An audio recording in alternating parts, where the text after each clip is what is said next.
भी हो सकता है, कोई भी मीडियम हो सकता है। How do we hear it, किसी भी में से भी साउंड प्रोड्यूस हो सकता है, चाहे वो गैस हो, गैस में से भी साउंड प्रोड्यूस हो सकता है, गैस में से भी, मीडियम हो सकता है गैस, लिक्विड भी हो सकता है मीडियम, या फिर सॉलिड भी मीडियम हो सकता है।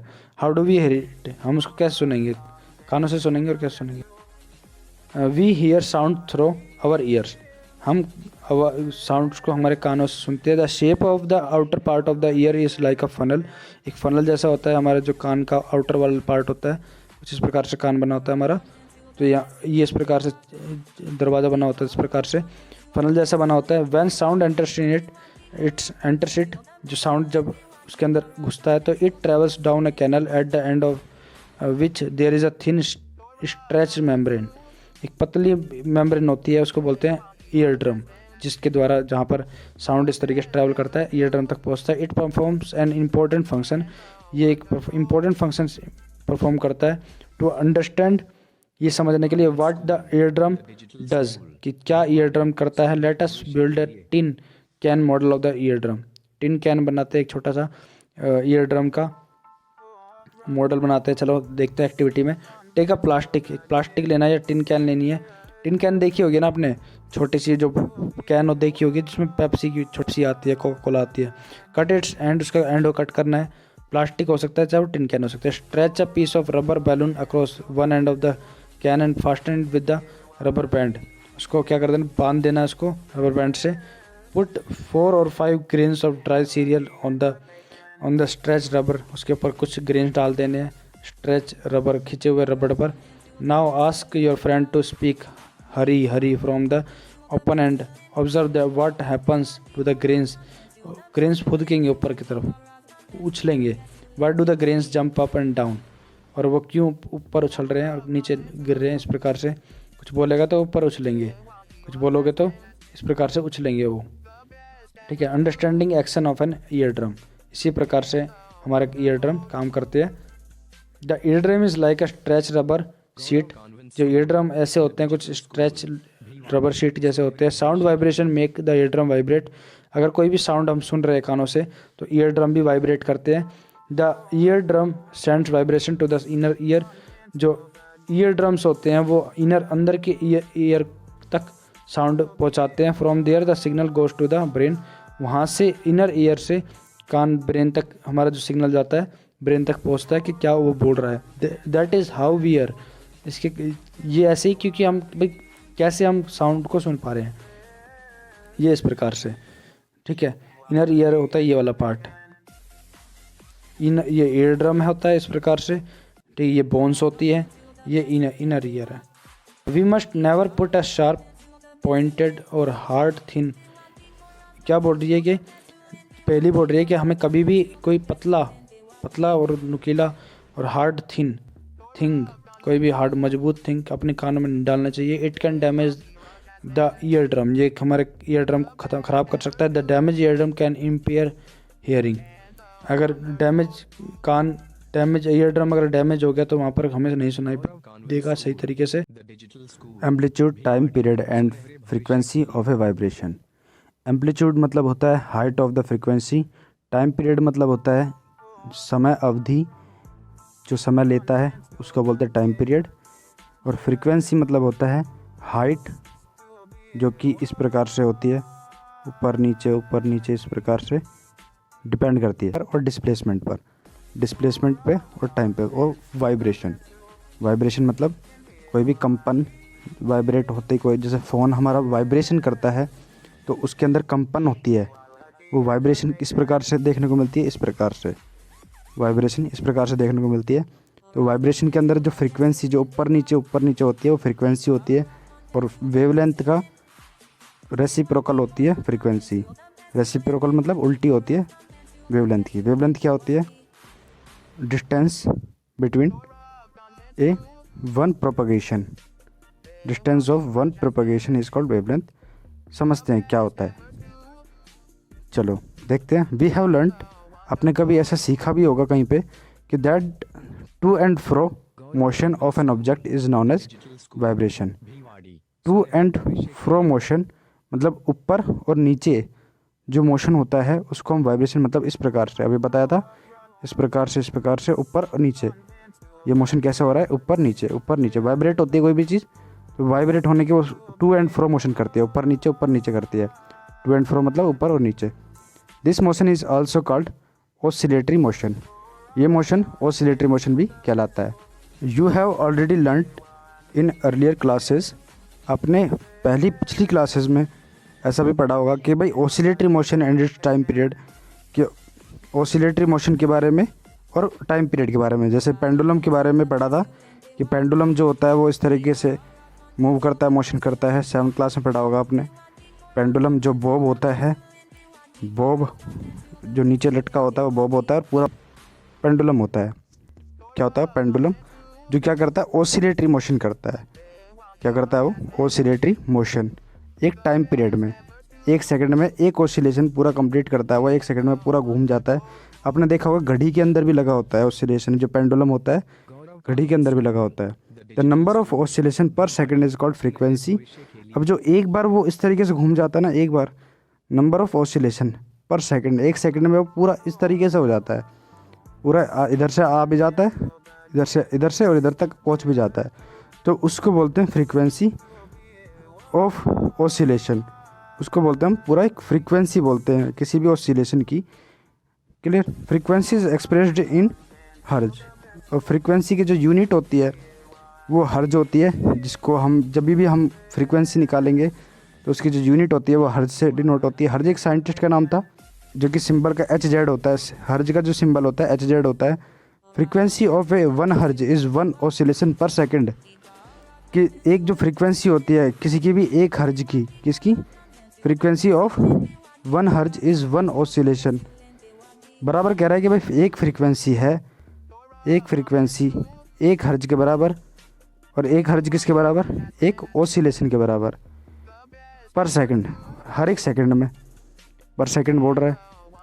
If an object oscillates 20 times in 1 second, what would be it's frequency. 20 हर्ज कितनी होगी, 20 हर्ज।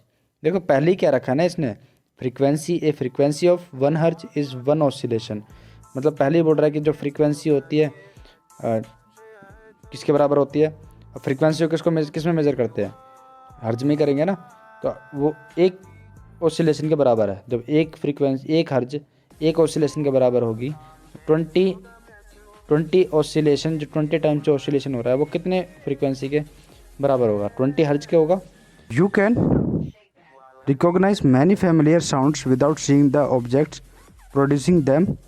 क्या आपने कभी भी ऐसा देखा होगा, कि ज़्यादातर देखा होगा ऐसा कि बहुत सारे सब ऑब्जेक्ट होते हैं वो आवाज़ प्रोड्यूस करते हैं। How is its possible, possible कैसे है। This sounds must be different to enable you to recognise them. अब वो जो मेटल्स होते हैं वो अलग अलग मेटल्स, या फिर अलग अलग, जैसे लकड़ी में से अलग आवाज़ आती है, लोहे में से अलग आवाज़ आती है, तो ये सब साउंड प्रोड्यूस करते हैं। आप पहचान जाते हो कि किस में से कैसी आवाज़ आ रही है। Have you ever thought what factors make them different, उनको किसके कारण, वो किस कारण इनमें से अलग अलग आवाज़ आती है। जैसे लकड़ी में से अलग आवाज़ आ रही है, या फिर जो लोहे, अगर लोहा बजता है तो उसमें से आवाज़ अलग आती है, तो इनका किस कारण है, वो है एम्पलीट्यूड की वजह से। Amplitude and frequency are 2 important properties of any sound. Height of frequency, amplitude क्या होती है, हाइट ऑफ फ्रीक्वेंसी, और दूसरा होती है फ्रीक्वेंसी। ये दोनों ही इम्पोर्टेंट होती है किसी भी साउंड में, हाइट ऑफ फ्रीक्वेंसी, और फ्रीक्वेंसी का तो नाम आएगा ही इसमें ना। तो can be differentiate sounds on the basis of their amplitude and frequency.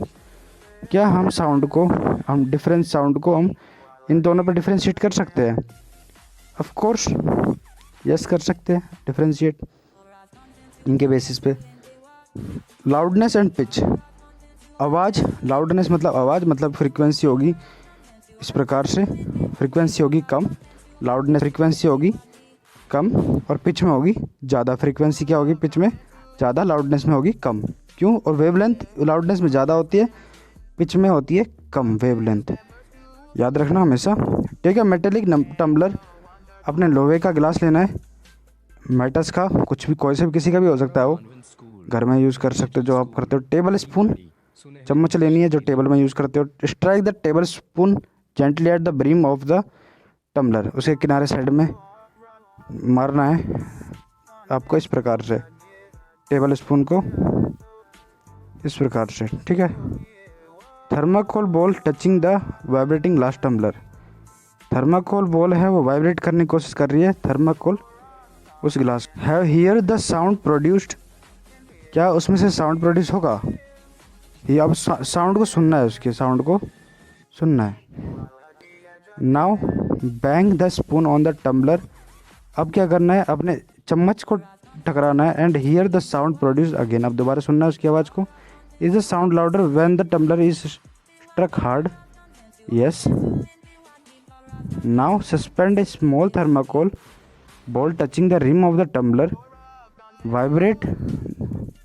अब आपको स्मॉल टम्बलर में जो थर्माकोल स्मॉल बॉल थी उसको टच कराना है। Vibrate the tumbler by striking it, उसको वाइब्रेट कराना है। So how far the ball is displaced, और कितना दूर वो बॉल गई। The displacement of the ball is measure of the amplitude of the vibration of the tumbler. जो thermocol की बॉल है वो जितनी ज़्यादा दूर गई वो उसकी ये चीज़ बताती है कि उसमें कितना वाइब्रेशन जनरेट हुआ।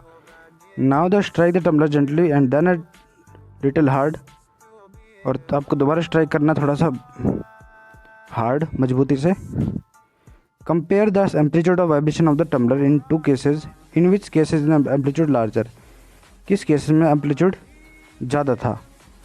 बहुत ज़्यादा ज़रूरी है, एम्पलीट्यूड किस में ज़्यादा होगा भाई, जिसमें हम चम्मच को टकराएंगे उसमें। क्यों? क्योंकि उसमें वाइब्रेशंस भी ज़्यादा है ना, समझ रहे हो। आगे वाइब्रेशन ज़्यादा आएगी ना उसमें। Loudness of sound is proportional to the, जो आवाज़ होगी, जितनी भी किसी भी साउंड की जितनी आवाज़ होगी वो प्रोपोर्शनल मतलब समानुपात होती है square of the amplitude of the vibration producing the sound. Loudness मतलब वेवलेंथ के बारे में बात की जा रही है। लाउडनेस मतलब वेवलेंथ, ज़्यादा वेवलेंथ होगी of sound is proportional to the square of the amplitude, square of the amplitude, amplitude की स्क्वायर के बराबर होगा। मोस्ट इम्पोर्टेंट है लाउडनेस जो होता है। और लाउडनेस क्या होता है? वेवलेंथ। मैं बार बार वेवलेंथ का नाम क्यों ले रहा हूँ? क्योंकि वेवलेंथ डिसाइड करता है आपकी मोटी आवाज़ है, जितनी भी मोटी आवाज़ होगी वो वेवलेंथ डिसाइड करता है। पतली आवाज़ को भी वेवलेंथ, पतली आवाज़ में वेवलेंथ कम होता है और मोटी आवाज़ में वेवलेंथ ज़्यादा होता है। डिस्टेंस ऑफ वन प्रोपगेशन, ये यहाँ से लेके अगर दोबारा ये जा रही है तो यहाँ तक, इन दो के बीच का जो डिस्टेंस होगा वो होता है 1 वेवलेंथ के बराबर, मतलब वो वेवलेंथ कहलाता है। अब ये अगर ज़्यादा है, ऊंचा है, तो वेवलेंथ कैसा होगा? कम होगा, कम पे आएगा। तो फ्रीक्वेंसी कैसी होगी? ज़्यादा होगी। वेवलेंथ कैसा होगा? कम होगा, ठीक है। अब बोल रहा है वाइब्रेशन एम्पलीट्यूड का, वाइब्रेशन का जो एम्पलीट्यूड का स्क्वायर है उसके लाउडनेस किसी भी साउंड की है उसके एम्पलीट्यूड के स्क्वायर के बराबर होगा। For example if the amplitude becomes twice, यदि एम्पलीट्यूड डबल हो जाए, एम्पलीट्यूड ट्वाइस हो जाए, डबल हो जाए, तो स्क्वायर किसका? लाउडनेस स्क्वायर होगा। तो वेवलेंथ लाउडनेस क्या होगी? 2 टू जा 4 गुना हो जाएगी, 4 गुना हो जाएगी, ठीक है। Becomes twice the loudness increase by factor of 4, तो लाउडनेस कितना हो जाएगा? 4 हो जाएगा। द लाउडनेस इज एक्सप्रेस्ड, जो आवाज़ होती है लाउडनेस होती है वो एक्सप्रेस की जाती है किस यूनिट में? डेसिबल में। The following table gives some idea of the loudness of sound coming from various sources. जो फॉलोइंग टेबल है वो बताएगी आपको, आइडिया कुछ देगी लाउडनेस साउंड के कमिंग फ्रॉम वेरियस, जो अलग अलग जगहों से निकलते हैं। जैसे नॉर्मल ब्रेथिंग, हम नॉर्मल सांस लेते हैं 10 decibel. Soft whisper at 5 PM 5 metre 5 metre पे 30 डेसिबल। नॉर्मल कन्वर्सेशन में 60 डेसिबल। बिजी ट्रैफिक में 70 डेसिबल। एवरेज फैक्ट्री में से 80 डेसिबल आवाज़ आती है, लाउडनेस होता है, ठीक है। Above 80 decibel the noise becomes physically painful, अगर 80 डेसिबल से ज़्यादा हो जाती है तो आवाज़ बहुत दर्दनाक होती है, जो कानों को दर्द करती है, वो अच्छी नहीं होती आवाज़। द लाउडनेस ऑफ साउंड, जो आवाज़ आ रही है, डिपेंड ऑन इट्स एम्पलीट्यूड, उसके एम्पलीट्यूड पर डिपेंड करता है। When the amplitude of the vibration is large, यदि जो एम्पलीट्यूड है किसी भी वाइब्रेशन, मतलब वाइब्रेट हो रहा है, जितना ज़्यादा वाइब्रेट होगा उतना ज़्यादा आवाज़ साउंड प्रोड्यूस इज़ लाउड। जितना ज़्यादा वाइब्रेट करेगा उतना ज़्यादा साउंड प्रोड्यूस करेगा। When the amplitude is small, यदि एम्पलीट्यूड छोटा होगा तो स्मॉल प्रोड्यूस इज फीबल, कम होगा बहुत। The sound produced is feeble, feeble मतलब बहुत कम। Compare the sound of the if a baby, हमें कंपेयर करना है किसका साउंड, बेबी का, with that of an adult. लड़का होता है, एडल्ट मतलब 18+ वाले से उस बच्चे की साउंड की आवाज़ चिल्कारी को कंपेयर करना है। Is there any difference even if two sounds are equally loud, यदि आपके दोनों ही बराबर लाउड है, even if they differ in some way, let us see how, वो कुछ अंतर की वजह से चेंज होते हैं, उनके पिच में डिफरेंस होता है। I wonder my voice is different from that of my teacher, मैं एकदम चौंक गया, अचंभित हो गया कि मेरी आवाज़, जो बुझो बोलता है कि मेरी आवाज़ तो मेरे टीचर से बहुत ही अलग है, मेरे टीचर की आवाज़ तो बहुत डिफरेंट है मेरे से। The frequency determines the shrillness, या फिर पिच बोलते हैं, of a sound. If the frequency of vibration is higher, we say that, हम कह सकते हैं कि द साउंड इज़ श्रिल। यदि वाइब्रेशन है किसी फ्रीक्वेंसी, मतलब वाइब्रेट ज़्यादा हो रहा है, sound is shrill and has a higher pitch, कि साउंड श्रिल ज़्यादा कंपन पैदा कर रहा है, मतलब वाइब्रेशन ज़्यादा कर रहा है तो पिच भी ज़्यादा होगी। If the vibration frequency of vibration is lower, यदि फ्रीक्वेंसी है किसी भी वाइब्रेशन की वो कम है, we say that the sound has a lower pitch, हम कहते हैं कि उसकी साउंड है वो कम है। जैसे वुमेंस की जितनी भी औरतें होती है ना, उनकी फ्रीक्वेंसी ज़्यादा होती है, उनकी पिच ज़्यादा होती है। फॉर एग्जांपल ड्रम वाइब्रेट्स, देखो हम बोलते हैं जैसे कि हम कोई वाइब्रेट कर रहा है, कोई ड्रम वाइब्रेट कर रहा है, और एक with a low frequency vibrate करेगा एक ड्रम, जिसमें फ्रीक्वेंसी होगी लो होगी, therefore it produces low pitch sound, low pitch sound. On the other hand a whistle has high frequency, और जो सीटी होती है उसके अंदर हाई फ्रीक्वेंसी मतलब हाई पिच होती है, therefore produces a sound of higher pitch, उस वजह से उसके अंदर ज़्यादा पिच होती है। Bird makes a high pitched sound whereas a lion makes a low pitched roar. अब जो बर्ड होता है वो उसके अंदर जो सीटी जैसी आवाज़ निकलती है वो होती है ज़्यादा पिच होती है उसमें, मतलब फ्रीक्वेंसी ज़्यादा होती है, और जो शेर होता है उसकी अंदर लो पिच होती है, वो उसके अंदर वो दहाड़ता है, उसकी लो पिच होती है। However the roar of lion, जो दहाड़ता है, रोर माने दहाड़ना, शेर जब दहाड़ता है, is a very loud while the sound of the bird is quite feeble. कि अगर हम कहें कि भाई जो लाउडनेस है, आवाज़ लाउड है, तेज़ है, वो तो किसकी है, लायन की है, लेकिन जो पतली आवाज़ है वो किसकी आवाज़ है, पतली आवाज़ बर्ड की। बर्ड की कैसी आवाज़ है, पतली आवाज़। जैसे फीमेल्स की होती है, जो वुमेन होती है उनकी आवाज़ होती है पतली, और आदमियों की आवाज़ होती है थोड़ी सी भारी। Every day you here the voice of children and adults, अपने हर दिन एडल्ट्स जो 18+ होते हैं, जो अपने टीचर्स होते हैं, उनकी आवाज़ सुनी होगी, या फिर अपने बच्चों की आवाज़ सुनी होगी। Do you find any difference in their voices, उनकी आवाज़ में, बड़ों की आवाज़ में, छोटे की आवाज़ में कोई अंतर देखा आपने? यस देखा है। Can you say that the frequency of the voice of a child is higher than that of an adult, जो फ्रीक्वेंसी होती है किसी आवाज़, यस कह सकते हैं। Usually the voice of women has higher frequency than that of an man, ये usually ज़्यादातर, द वॉइस ऑफ वुमेन, जो औरत की आवाज़ होती है वो ज़्यादा होती है, higher frequency than that of a women, एक आदमी से ज़्यादा फ्रीक्वेंसी होती है। ऑडिबल एंड इनऑडिबल, ऑडिबल मतलब जिसको हम सुन सकते हैं, इनऑडिबल मतलब जिसको हम नहीं सुन सकते। We know that we needs a vibrating body, जैसे कि हमें पता है कि हमें एक वाइब्रेटिंग बॉडी की ज़रूरत होती है for the production of sound, किसका प्रोडक्शन करने के लिए, साउंड का प्रोडक्शन करने के लिए। Can we hear the sound of all vibrating bodies, क्या हम सभी वाइब्रेटिंग बॉडीज़ का साउंड सुन सकते हैं, ऐसा है या नहीं है? नो, ऐसा कोई ज़रूरी नहीं है। The fact is that sounds of frequency less than about 20 vibrations पर सेकंड, मतलब 20 हर्ज बात करेंगे यहाँ पर, कि अगर पर सेकंड 20 वाइब्रेशंस हो रही है, मतलब 20 हर्ज हो रहा है यदि, can not be detect by the human year, तो इंसानों के कानों के द्वारा नहीं सुने जा सकते। सच साउंड्स आर कॉल्ड इनऑडिबल, और ऐसे साउंड्स कहलाते हैं इनऑडिबल्स। ऑन हायर साइड, अगर हम ज़्यादा देखें कि ज़्यादा, अगर कम से कम, अगर ये कम से कम ये होता है तो हायर कितना होता है?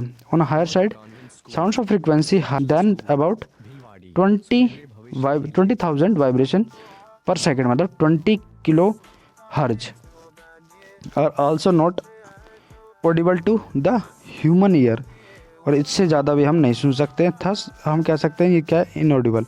Thus for human ear the range of Audible frequency is रफली फ्रॉम 20 हर्ट्ज टू 20,000 हर्ज, इतने के बीच तक हम सुन पाते हैं। सम एनिमल्स, कुछ जानवर ऐसे होते हैं जो सुन सकते हैं फ्रीक्वेंसी हायर देन 20 हर्ज, जो 20,000 हर्ज से ज़्यादा, 20,000 हर्ज से ज़्यादा सुन सकते हैं। Dogs have the this ability, कुत्तों के पास ये एबिलिटीज़ होती है। The police is high frequency whistles which dogs can hear but humans can not, जो पुलिस के पास होती है वो उनके अंदर हाई फ्रिक्वेंसी होती है जो कि इंसान नहीं सुन पाते लेकिन डॉग सुन सकते हैं।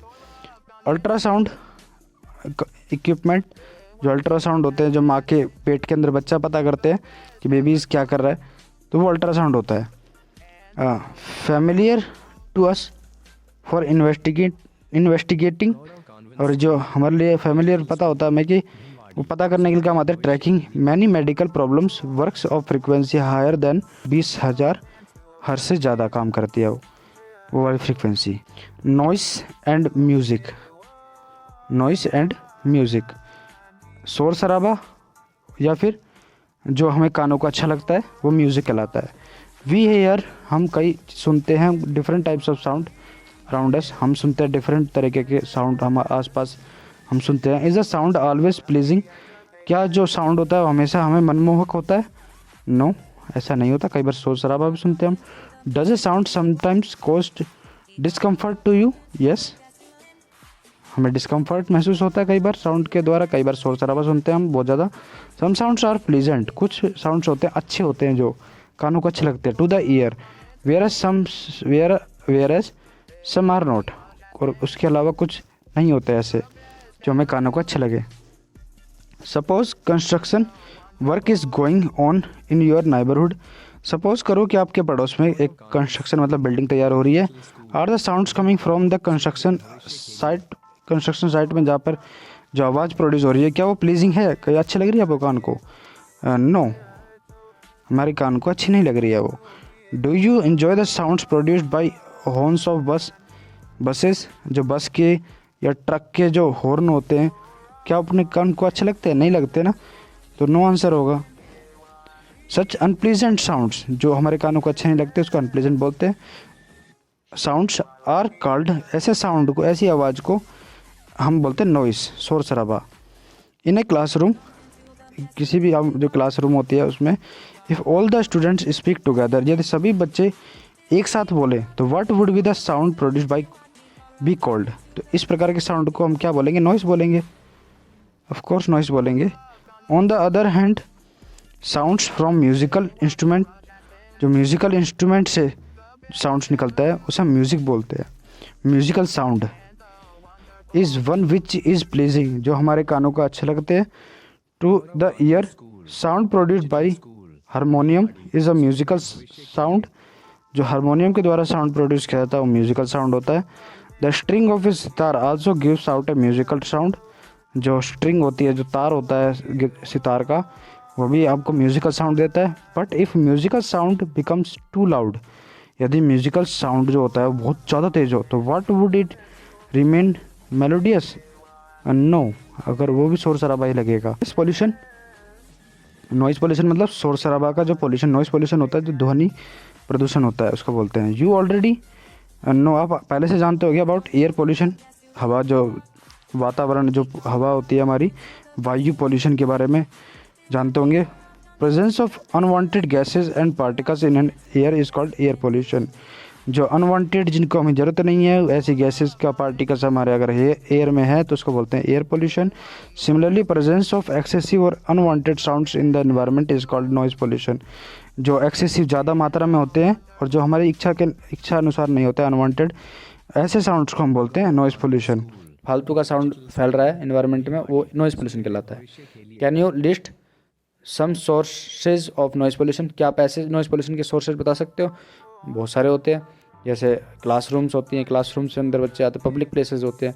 Major causes of noise pollution are sound of vehicles होती हैं, एक्सप्लोड, धमाका होता है, including bursting of crackers, bursting मतलब फटना क्रैकर्स का, मशीन्स होती हैं, loud speaker. What sources in the home में लीड टू द नॉइज़, क्या क्या कारण होता है घरों के अंदर जो नॉइज़ प्रोड्यूस करता है, जैसे कि टेलीविज़न हो गए, ट्रांजिस्टर रेडियो हो गया एट हाई वॉल्यूम्स, इनको अगर ज़्यादा चलाते हैं तो नॉइस पोल्यूशन करते हैं। सम किचन अप्लाइंसेस, डेजर्ट कूलर्स, जो डेजर्ट कूलर जो कूलर होते हैं जो ठंडा करते हैं कमरे को, वो भी आवाज़ करते हैं। एयर कंडीशनर कई बार आवाज़ करते हैं। All contribute to the noise pollution, ये सारे एक साथ किसको करते हैं, नॉइस पोल्यूशन को प्रोड्यूस करते हैं। What are the harms of noise pollution, क्या क्या नुकसान होते हैं नॉइस पोल्यूशन के, ये भी जान लेते हैं। Do you know that presence of excessive, ज़्यादा मात्रा में अगर नॉइस होती है आसपास में सराउंडिंग में तो क्या करता था, ह्यूमन हेल्थ के ऊपर प्रभावित करता है, जैसे कि लेक ऑफ स्लीप, नींद नहीं आ पाती है, हाइपरटेंशन, हाई ब्लड प्रेशर को बोलते हैं हाइपरटेंशन, एंग्जाइटी होती है, पेन होता है, and many more health disorders may be caused by noise pollution, काफ़ी सारे जो डिजीज हेल्थ डिसऑर्डर्स हो सकते हैं इस नॉइस पोल्यूशन से। A person who is exposed, एक चुप loud sound continuously may get temporary और even permanent impairment of hearing, जो लगातार साउंड को सुन रहा है, जो लाउड साउंड को सुने जा रहा है, तो उसके अंदर या तो थोड़े समय के लिए और या फिर हमेशा के लिए वो अपने कान सुनने की शक्ति को छोड़ सकता है, खो सकता है, गवा सकता है। Measure to limit noise pollution, हम जो मेजर्स करते हैं, जो लिमिट नॉइस पोल्यूशन, जो लिमिटेड नॉइस पोल्यूशन के अंदर हम जो उसको मेज़र करते हैं, जो हमारा लिमिट आसपास की जो लिमिट है नॉइस पोल्यूशन की, वो क्या है, मेज़र करते हैं। टू कंट्रोल नॉइस आवाज़ को, शोर शराबे को कंट्रोल करने के लिए we must control the sources of noise, हमें सोर्सेज जो जहाँ से भी नॉइस आवाज़ आती है उसको बंद कर कम करना होगा। How can this be achieved, ये कैसे अचीव किया जा सकता है। For this silencing devices, for this इस साइलेंस डिवाइसेस पर हम कर सकते हैं काम, जिसमें must be installed in aircraft engines, transport vehicles, industry machines and home appliances. हमें कई बार साइलेंसर डिवाइस का यूज़ करना चाहिए हर जगह पर, कहाँ पर, एयरक्राफ्ट एयर इंजन में साइलेंसर होते हैं, जो वो साइलेंसर हटाने के बाद आवाज़ करती है गाड़ी, साइलेंसर लगवाना चाहिए। जो क्राफ्ट इंजन्स होते हैं उनमें, ट्रांसपोर्ट व्हीकल्स में, इंडस्ट्रियल व्हीकल्स में और होम अप्लाइंसेस में हमें साइलेंसर लगवाना चाहिए ताकि आवाज़ ना आए ज़्यादा। How can the noise pollution be control by a residential area, जहाँ पर लोग बाग रहते हैं वहाँ पर कैसे कंट्रोल किया जा सकता है। All noisy operations must be conducted away from any residential area, कोई भी आवाज़ करने वाला काम है वो रेजिडेंशियल जो जहाँ पर लोग रह रहे हैं वहाँ से अलग होकर हटकर करना चाहिए। Noise producing industries should be set up away from such areas, जो नॉइज़ जो इंडस्ट्रीज़ होती है वो रेजिडेंशियल एरिया से दूर हटकर बनाई जाती है, तैयार की जाती है। यूज़ ऑफ ऑटोमोबाइल्स हॉर्न्स, जो उपयोग किए जाते हैं ऑटोमोबाइल्स के, जो हॉर्न बजाते हैं, शुड बी मिनिमाइज्ड, वो कम करने देना चाहिए। TV and music system should be run at low volumes, और जो टीवी और जो म्यूज़िक होता है उनको कम आवाज़ पर चलाना ज़रूरी होता है, कम आवाज़ पर चलाना ज़रूरी है। ट्रीज़ मस्ट बी प्लांटेड, और जो पेड़ पौधों को उगाना चाहिए अलोंग द रोड्स, रोडों के साइड में, अराउंड बिल्डिंग्स, बिल्डिंग के आसपास, to cut down on the sounds reaching the residents, की कट करते हैं रेजिडेंट्स तक साउंड पहुंचने में, जैसे ऐसी जगहों पर जहां लोग बाग रहते हैं वहां तक पहुंचने में ये चीज़ कम करते हैं, पेड़ भी कम मदद करते हैं। दस reducing the harmful effects of noise pollution, इस वजह से हम जो इसी रूप से हम कम कर सकते हैं नॉइस पोल्यूशन को अपने आसपास फैलने से। हियरिंग इम्पेयरमेंट, जो कान खराब हो जाते हैं, कैसे किस कारण की वजह से होता है वो भी पढ़ते हैं यहाँ पर, कि टोटल हियरिंग इम्पेयरमेंट, जो कि समस्याएं होती है ना सुनने में, जो समस्याएं होती है उसके बारे में बात की जा रही है। Total hearing impairment which is rare, जो कि बहुत ही रेयर होती है, जिसके अंदर कान में एक प्रॉपर तरीके से नहीं सुनाई देता, is usually from birth itself, जो बचपन से ही होता है सब। Partial disability is generally the result of a disease, injury और age. Children with impaired hearing need special care, ऐसे जो इन बच्चों को कम सुनाई देता है उनको एक अलग स्कूल चाहिए होता है, अलग केयर चाहिए होती है। बाई लर्निंग साइन लैंग्वेज, उनको साइन लैंग्वेज को सुनाना पड़ता है, जैसे हाथों के इशारे करके बताना पड़ता है। सच चिल्ड्रन कैन कम्युनिकेट इफेक्टिवली, और ऐसे जो चिल्ड्रंस होते हैं वो बातचीत कर सकते हैं, लेकिन इफेक्टिवली बात कर सकते हैं कैसे, साइन लैंग्वेज से। Because speech develops as a direct result of hearing, जो स्पीच होता है वो डेवलप करता है जैसे कि जैसे स्पीच इफेक्ट होते हैं सुनने से। Child with a hearing loss may have defective speech also, अगर जिस बच्चे का कान अच्छा है तो अच्छे से समझ पाएगा, सुन पाएगा और भाषा सीख पाएगा, लेकिन जिसका कान ही खराब, बचपन से कान खराब है तो वो भाषा भी नहीं बोल पाएगा, वो बोल भी नहीं पाएगा अच्छी तरीके से। Technological devices for the hearing impaired have made it possible for such person to improve their quality of life। और जो आज के टाइम पर टेक्नोलॉजिकल डिवाइसेस हैं वो जीवन अच्छा करते जा रहे हैं। Society can do much to improve the living environment for the hearing impaired and help them live normal lifes. और जो हमारी सोसाइटी भी उनकी मदद करती है, ऐसे लोगों की जिनको कम सुनाई देता है, मदद करती है।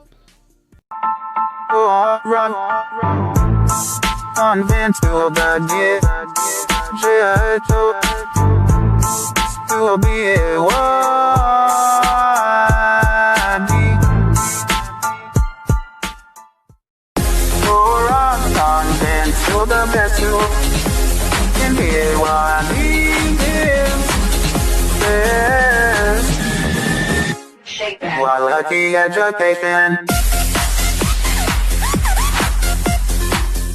Alright, content to the best you lend they walk. Alright, content to the best you lend. They want the alright, content to the best you lend they want the alright, content to the best you lend they want the Alright, content to they want the broadcasting. The best ever to and the wonderful Gaurav convent school, the digital school, Bhiwadi, सुनहरे भविष्य के लिए।